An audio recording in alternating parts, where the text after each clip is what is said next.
Physically, I'm a drug addict. I'm an alcoholic. I just don't use and haven't used for almost 22 years. But physically, if I was to pick up either a drug or alcohol, I would be right back in my addiction. The first 2 years of my prison sentence, I probably thought about smoking crack, and that was my drug of choice, every day. I went to sleep thinking about smoking crack. I mean, the day I got arrested the last time, if my mom wasn't going to help me, I was going to kill myself that day. Sublime pain. That was my whole outlook on life, was pain. God had been trying to talk to me many, many, many, many times. And I listened. And he said it wasn't going to be easy. It wasn't going to be fun. It was not going to be without pain. But we can walk through everything and anything together. And I have. Ken, thank you very much for joining me on Success Matters podcast. I read your book over the weekend, Becoming Ken, and it's a fascinating story, very fascinating journey that you've been on. So let's start really with, I'm going to throw everything out there. We can pick up where we want to pick up, but you went to Dartmouth College, which is a prestigious university in the US.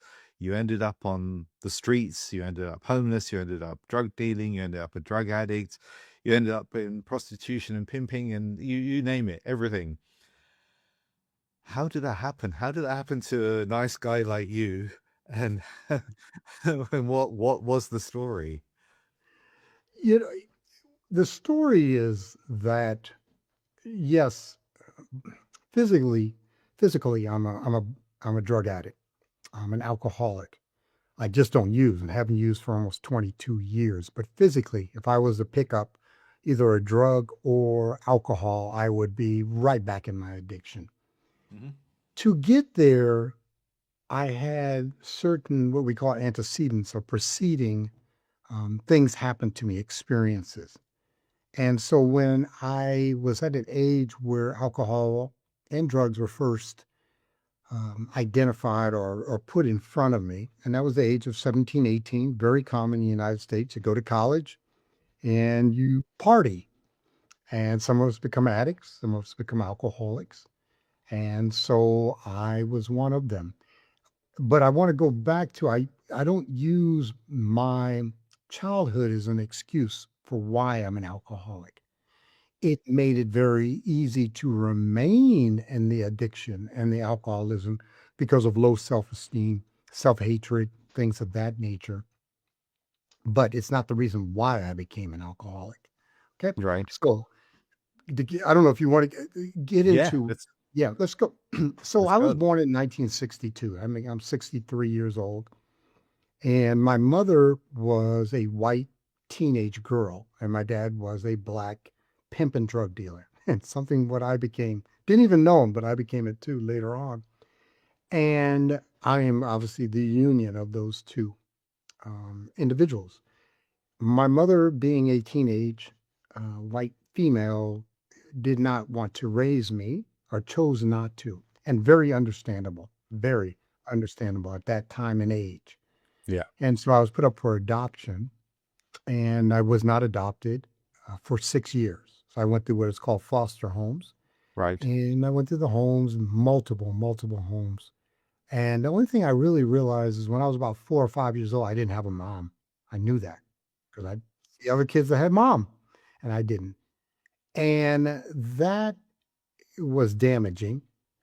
And then when I was adopted, my father was an alcoholic, but a very physical and violent alcoholic. So I had to deal with that growing up. So this is And your adopted father. yes, yes, Right. yes. Yeah. My adoptive father was violent and he was an alcoholic. Hmm. And so I grew up in that environment. My mother was a wonderful human being. And so I grew up in New York and then I moved to the state of Alaska in the United States. And I was what they would call precocious. I'm intelligent. I'll just admit that. That's my truth. I'm intelligent. And I believe I was born intelligent, but I was not exposed to it until I was 6 years old. And what I mean by that, when I was adopted, I could not read, I could not write, I could not tell time, I couldn't even tie my shoes. because the foster homes were not teaching that. But anyway, I Hmm. learned that first few months. I fell in love with reading. And by the time I was 17 years old, going off to university, I was what they call a National Merit Scholar. I was accepted to Harvard, but I went to Dartmouth, and we have a level of schools in the United States called the Ivy Leagues, and there are 7 Ivy League schools, and those are the oldest and the top schools in the nation. You can add Stanford now, you can add MIT, but those are Hmm. the. So I went to Ivy League, and I graduated 4 years later, but I came out of college with a severe a problem with alcohol predominantly, not drugs at that point, but alcohol. So that got me up into getting out of college. Got out of college, went into the corporate world, wore a suit and tie, did very well. And then I relapsed after 2 years because I got sober when I first got out of college. But then I thought I was maybe not an alcoholic. Yeah, yeah. In your book, you shared the story of that cycle of having a job, being relatively clean, then celebrating, or a Yeah. moment happens where the alcohol, that one beer turns to many, and whilst Mhm. you probably believed you were a functioning alcoholic, everyone around you probably could tell that you've got a problem. I didn't function for long. Okay. My so there are people who are functioning heroin addicts. Hmm. There are people who are functioning alcoholics. I've known hundreds of them over the Mm. years.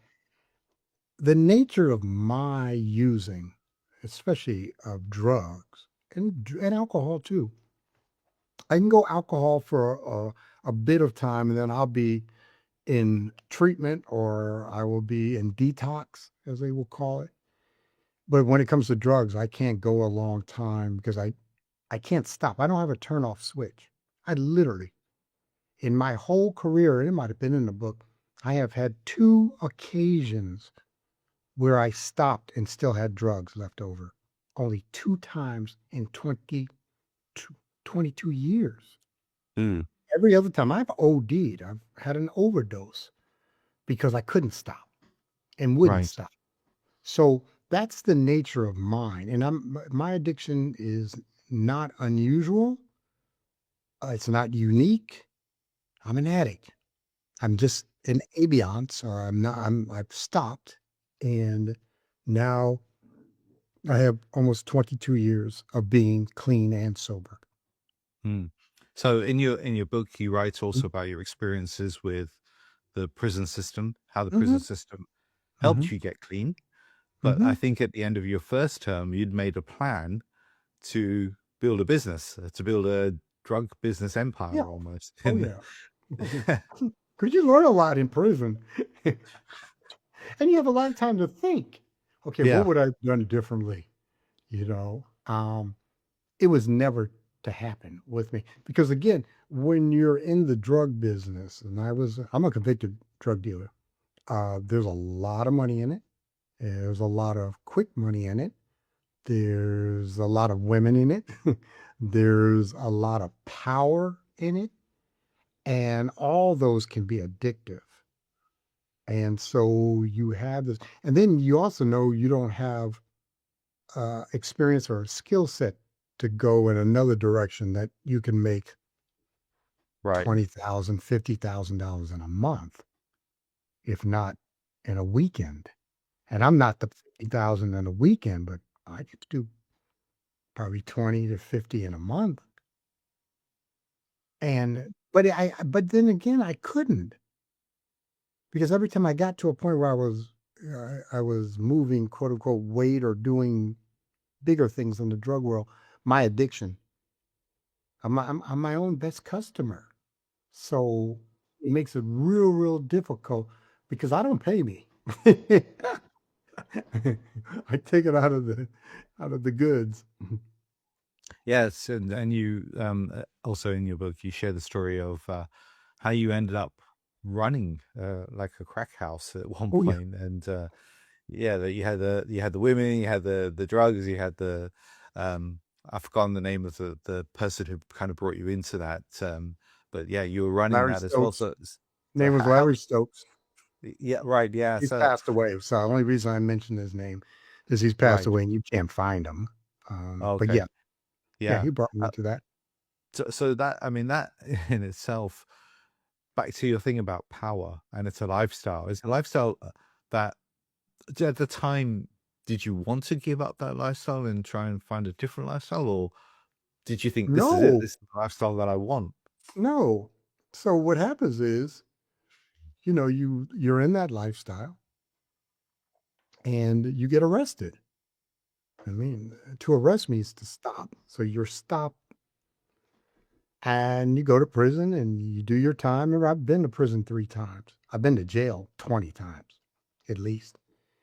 And you take your little break and then you decide that you're going to do it better this time. Right. And first 2 times, I pretty much decided that. And then the third time, I was like, no, there'll never be a better for me as a drug dealer.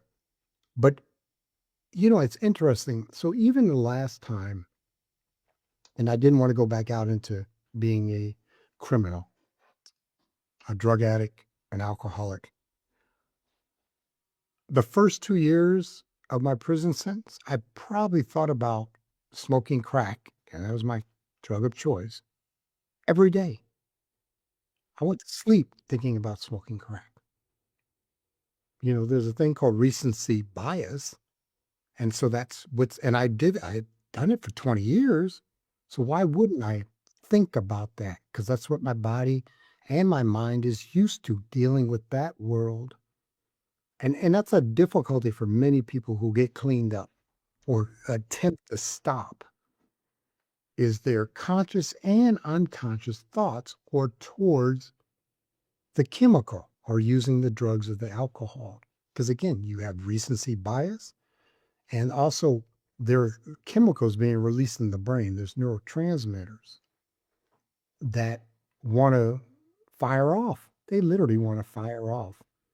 And for cocaine, especially around 90 days, the brain is looking for these endorphins and the Right. serotonin and norepinephrine. Excuse me, I pronounced that wrong.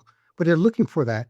And there's a synaptic gap, and they're looking for that chemical to come in so we can break the synaptic, or go over to the synaptic gap. I won't go into all the neurons and how it works. I know. And a lot of people relapse at that time because the body's craving that it's craving drug, which will release those neurotransmitters. You went to a number of missions and number of programs and projects to get clean. So why didn't why didn't it work then? And why did it work when you eventually decided that's it? So I went to 14 inpatient treatment centers. Right. 14. That's a 14. lot.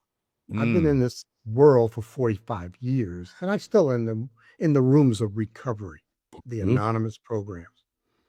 And I would say out of the 14, 10 of them I went into wanting to remain clean and sober. 4 of them I just needed a break, or I was court ordered. Okay, the court says you have to go to the treatment center, or wife ordered, or mom ordered, but I was ordered. But I went in with good intentions, but a couple things happened. One of the biggest problems for people in recovery is that they get well. They get well. Okay. And what I mean by that is the pain isn't there anymore. So there's a pain in early recovery A because you're physical coming pain off or an of emotional pain? all, Oh, all. okay. There's physical, emotional, you go through withdrawals, all that. That's fine. You get over Hmm. that. Now I'm not feeling that pain, but that pain reminded me I need to stop. Right. And then the emotional pain, the guilt, the self hatred, all the emotional pain, the resentments, the remorse, the anger, the fear, you're coming off in an adverse situation. See, a lot of people who aren't drug addicts don't understand this. The reason why first of all, why is a drug a drug? Mm. All drugs are the same. Every single drug? A drug is a chemical that changes your perception of reality. That's what a drug is. Mm-hmm. Whether it's aspirin or phenol, it changes your perception of reality. The reality is I got a pain in my right knee. I take 3 aspirin. It changes my perception of that reality. I don't have the Mm-hmm. pain anymore. Right. Yeah. Okay? So we get cleaned up and we're not all that pain that we came off of. The other thing about a drug is because it changes your perception of reality, the world, quote unquote, works in reality. It literally works in reality. So you get a person that's on drugs, he's on the 15th floor of a building and says, I can fly. Because the drug says I can fly. Hmm. And he steps off the ledge because he can fly. And there's a thing called gravity. That's truth. And the gravity means you cannot fly, whether you Hmm. think you can or not. I've been psychotic on drugs numerous times. I don't even go into that. I see things, feel things, hear things that are not there. But that's true. If you told me, I would tell you, yeah, there's bugs crawling on me. Yeah, Mm-hmm. the wall is moving. Yeah, I hear people talking about Mm. me. Paranoia. Okay. So we get cleaned up. We come off of all this pain because of our adverse reaction and relationship with truth. We get cleaned up and then we start getting well. And what we state to ourselves, because this is the greatest goal of an alcoholic or a drug addict, how can I use a chemical I enjoy, a drug I enjoy, without pain on the back end? Mm-hmm. And so what we do is we do all these things to get to a point where we say, this time I can do it without pain on the back end. But it's not true. It's impossible because as an addict and alcoholic, first of all, we use to excess. And under the influence of enough mind altering chemicals, we are going to make really bad decisions for self, loved ones, and society or the Mm-hmm. community. And I've heard all 3. Yeah. So we get well. That's why. So I would go treatment. I do my little 30 days because that's a famous number. Is we call them spin drives because Right. it's not enough. It's 4 weeks. It's 28 days, 30 days. Do a Mm-hmm. spin drive, or you do a 90. It's very common, or you do a multi-year or a year. And I've done all of the above. And then you get well and you think maybe I can do it differently. And then man, I always say this. There's 3 things that will trigger you to use. First one is anger, because when you get angry, you say F it. Okay. And anger shuts down the rational part of the brain. It has to. It has to deal with a threat. Okay. So it's really fear based, but it's anger. And I teach this, I work with men, I speak about this. You've got to be real careful with anger. Okay. The second thing you've got to be really careful with is sex, because it shuts down the rational part of the brain. Because as a species, we want to procreate and keep the species going. And what does that mean? That means, Ken, or anyone who's listening who's struggled with this, is that we don't need to get into any type of physical or sexual relationships, maybe for a year. That's what we were always told. That was our Right. unfold, a year. Because there's a very good chance that that's going to shut down, or you get in a relationship with someone who is an active addiction, Yes. or there's anger toward that person you're in a relationship. So you got both of them. And then the third thing is what we call an emotional trigger event, ETE, because Mm-hmm. that's our greatest excuse to use or to drink is an emotional reason or rationalization.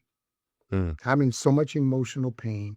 I feel so much guilt. I feel so much resentment. I feel so much anger. I feel so much fear that I'm going to go to a chemical that changes my perception of reality. Drugs work. Drugs work. I will look anybody in the eye. Oh, drugs don't work. No, they work. They work. If you don't think they work, do 4 hits of acid and tell me it did not work. It did not Right. change your perception of reality. Okay. I'm not sure we should be saying to people go and do 4 hits of acid, but I get what No, you're saying. I'm being facetious. No, don't even take because I did. I don't know if it's in the book. I did it, Yes. and I was on the floor of the bathroom praying to God to be brought back into reality because I knew I was not in reality. So I Yeah. know what it means to do that. It was a mistake, and so yeah, so don't do that. But you understand what I'm saying about the drugs. Yes. Okay? Remember, Yeah. I there are mean, people who if they commit didn't work, suicide. people wouldn't get addicted to them, right? It's the bottom line. You can, oh, actually, no, I'm not gonna say it. I was gonna say how you can commit suicide with aspirin. Don't. Yeah. I'm not even gonna tell you how. But aspirin, you think it's benign? It Mhm. isn't. It's a drug. Yeah. Absolutely. So what was different the final time you decided, okay, 'cause in your book, you kind of draw the analogy of like death by 1,000 cuts almost, right?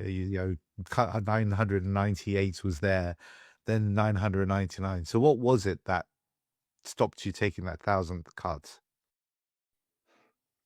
I came this close.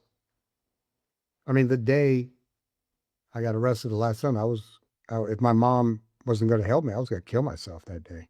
I was going because I had tried to kill myself on 2 occasions before that. But there was a very good chance I'd have been successful in this one. I was done. I was done. I'd lost hope, which is any type of sense of a future not embracing or encompassing complete sublime pain. That was my whole outlook on life was pain. And so I did arrested for selling a $10 rock of crack cocaine. I get sentenced to 6 years. I didn't know how long it was going to be. But the key part is I got arrested and I was so relieved. It was a famous part of my book, at least famous to me, Mm. because I cried. Because I cried. I had tears of joy because I knew I could live now. Mm. Because I could do prison. I go in there, play basketball, lift weights, play pinochle, hang out with the guys, walk the yard. Yeah, I can do prison. I've been here twice before. I Mm. can't do me on the streets in my addiction. I can't. Right. So, but this is what happened about a month and a half. It's in the book. That October of '04, I had a conversation with God. It's not even a conversation. I listened. God had been trying to talk to me many, many, many, many times through others and internally. Mm-hmm. And I listened, and he said it wasn't going to be easy. It wasn't going to be fun. It was not going to be without pain, but we can walk through everything and anything together. And I have. I lost a wife to cancer. I've lost 2 mothers, my biological and my adoptive mother. Mm-hmm. I've had financial, I've had health scares, operations, and I had life. For the last 21 years, I've done life without picking a mind altering chemical. And I was talking to somebody about this yesterday, I haven't hurt anybody. I haven't Right. physically hurt anybody. Mm-hmm. That's you've read my book.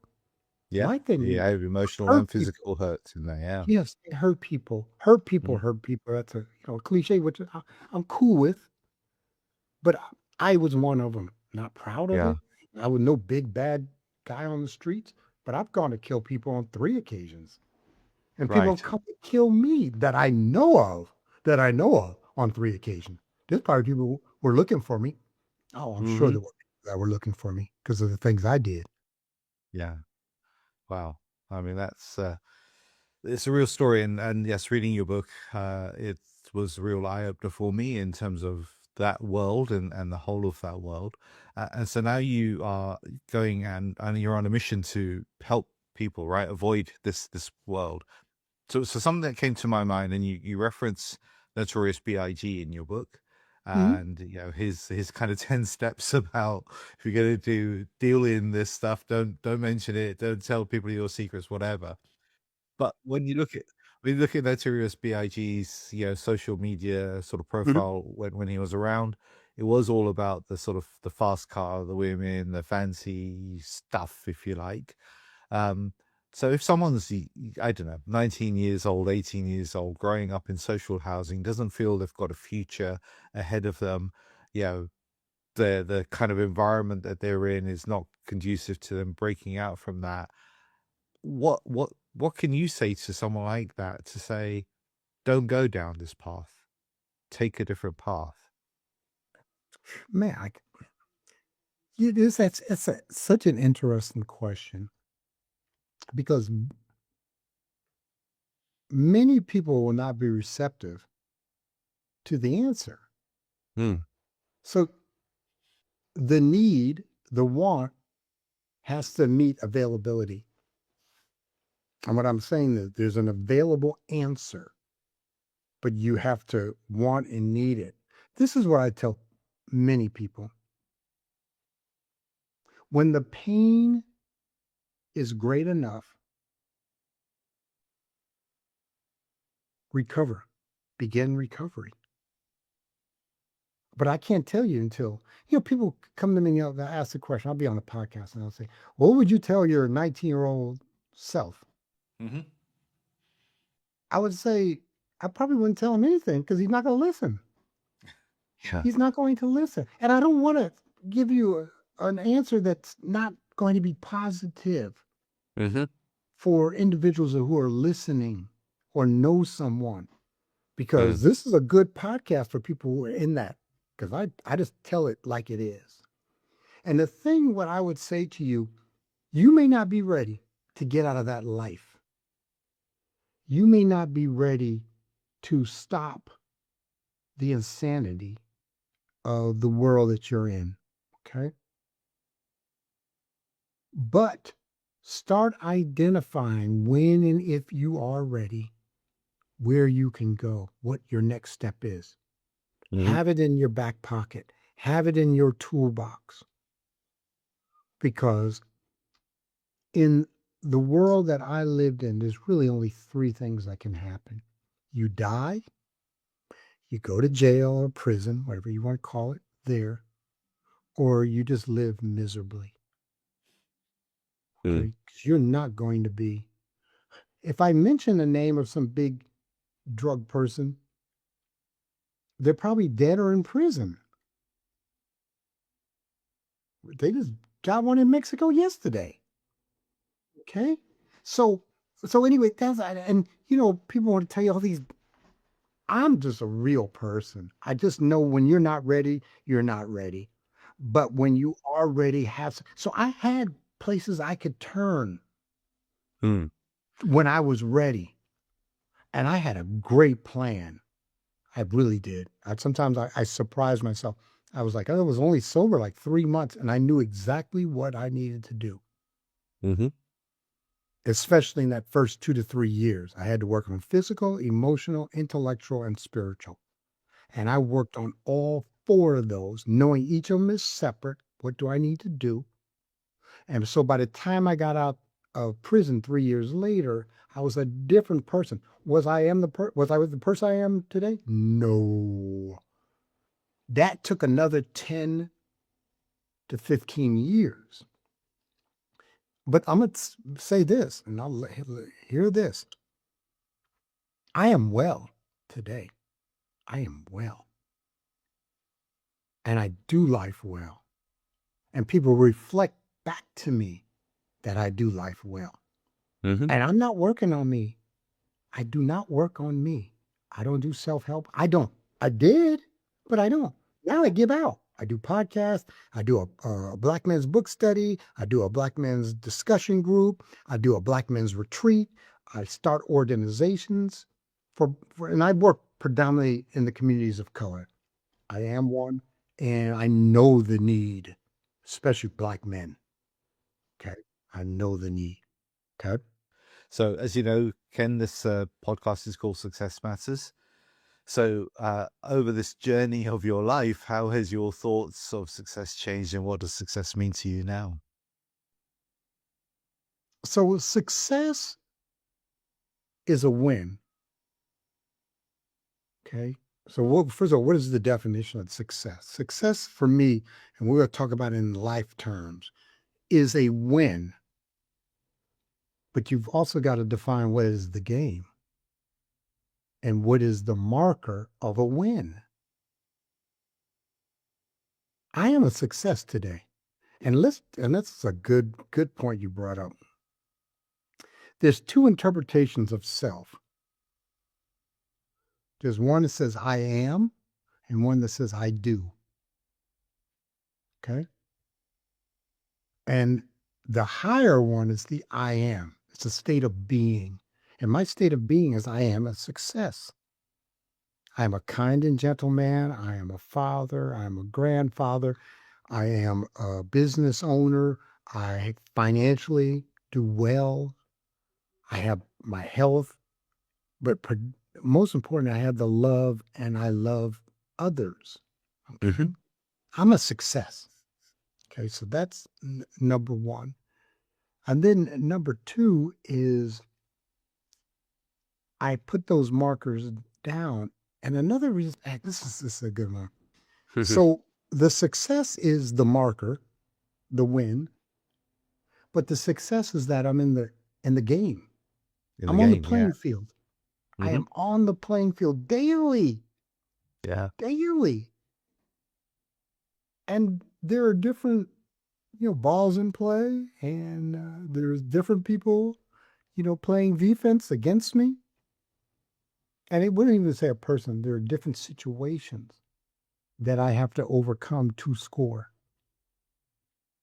And I don't score every time because, again, I have a very strong understanding of who I am, where I'm weak, and where I'm strong. But I emphasize where I'm strong. Yeah. So, yeah, I'm definitely a success today. And I got to say this one. I can't wait to wake up. Right. I can't literally. I was up at 4:30 this morning in the office at 5:10 because I can't wait to deal with the day. Because I have, and this is another thing, and this is people who are listening. One of the keys to great success is to have small success. Absolutely, yes. So every day Yeah. I have my pad and I write down my first 5 to 8 tasks. And Yeah. every time I check off one, I'm going to type, and this is the way I think. A lot of people don't think like this. That's fine. But every time I check it off, that's a release of endorphins. Mm. I did the task. Yeah. Absolutely. Those small steps, every Small steps. single step, right? It's really important. One of the things I read in a book, I can't remember the exact title, How to Get Things Done, I think it was called, was to write your tasks on a note. So when you finish that task, you scrunch up the note and you throw it away. And that has a real endorphin rush. That's even better than crossing it out. So, yeah, that's a tip that I learned from that. I have a tradition in my podcast to ask a previous guest to ask a question for my next guest. My previous guest asked this question: how will you challenge yourself this year? This is so great question. I need a new one because the one I Okay. had on December 31st, I'm done.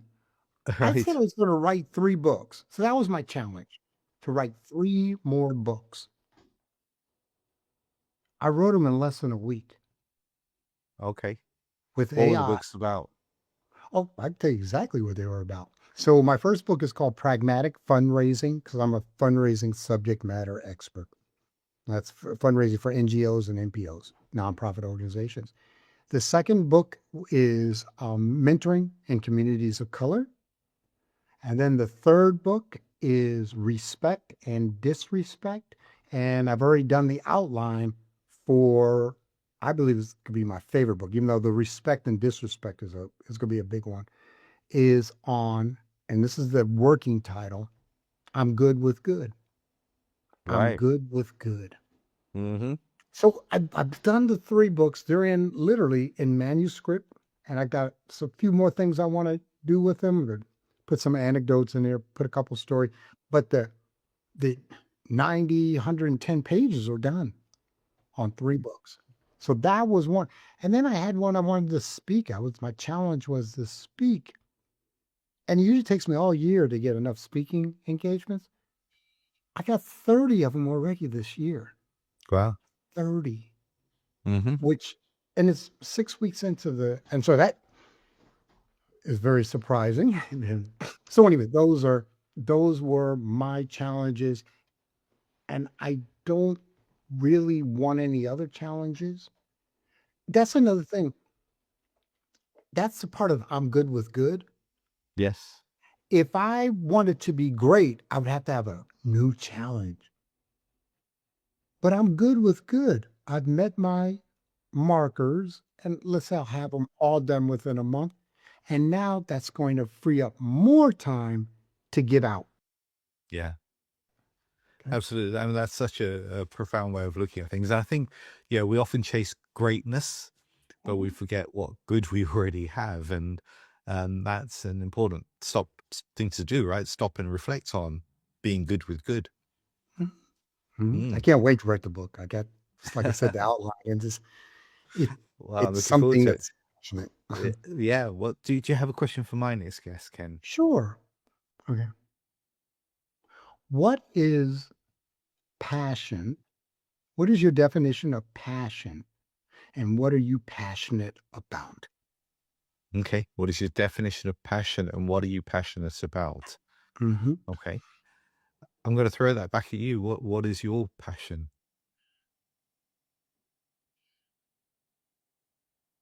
It's it's working with young Black men. That's my passion. God, you almost gonna make me cry. That's my passion, bro. I know what it's like not to have a good Black male role model. I was Mm-hmm. locked up with 90% of us didn't. My dad, we didn't talk about it, but my father shot my mom 6 times. So that Mm. was my role model. And so I'm passionate about work. And when I say young, anywhere between like 20 and 55 is young, but working with these men so that they can be the best husbands and fathers and partners and community members and also be good to themselves. Mm-hmm. Because I know what it's like not to be good. So that's what I'm passionate about. Outside of my family, it's working with, and I work with them. I don't talk this. Mm-hmm. I work it. So anyway, thank you for asking. I was giving up the other guy, and a Yeah. passion Well, is an emotional. I didn't define it. A passion No. is is I love the word sublime. It's a sublime, deep, emotional experience and or feeling towards something. You can be passionate about music, passionate about your wife, passionate about your grandkids, but it's sublime. It's almost undefinable. It's sublime. It's deep. One of my favorite books is deep work, but it's deep. Mm-hmm. It is. Oh, that's the other word. It is profound. right.